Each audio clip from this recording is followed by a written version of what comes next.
All right, so question. Let's go to the Penguin. You have two arcs, Sophia and of course, the Penguin. How was it trying to score their music throughout the whole entire season because you wanted to kind of show their descent? Well, there's very different because one is the story of a man who is a bit of a. It's really finding the true monster within you, and for Oz and for Sophia, it's really this tragic story of this woman who was framed for something that she didn't commit, the crimes of her father, and so actually she was one of my favorite characters to write for because. You get to start kind of creepy and eerie, and she's almost this ghostly presence that when you first meet her, and as we learn more about her, you start to realize that she's this character who's been unraveled by the world around her, and her descent into madness was really quite a tragic one. So it was a lot of fun to get to play with that. Yeah, that was actually for me we've never really seen Arkham Asylum before. Yeah. In the animated shows did a wonderful job, but never in live action.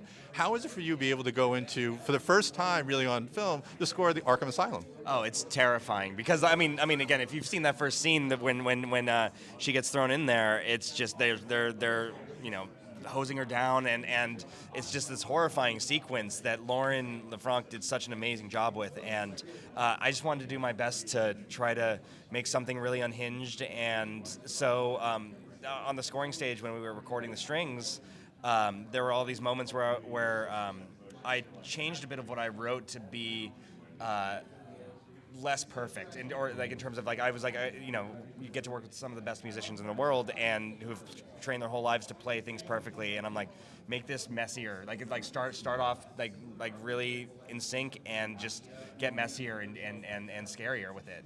It's what I liked about this scene because it's silent except for your music. It kind of really set the tone for it. My last question is, and for me is, of course, the end scene with Victor and Penguin. It's tragic. You knew it was coming, obviously.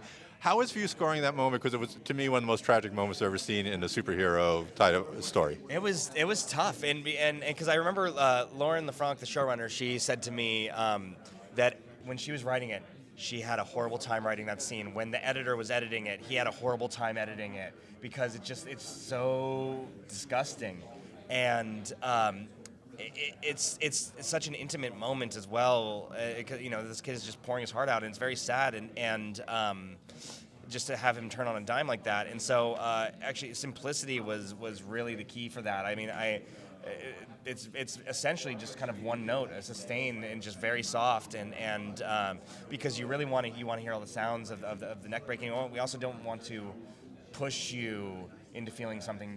Just feel the horror of what you're seeing. And so musically, we just wanted to underscore it in a way that just ever so subtly plays up to the sadness of what's happening right here.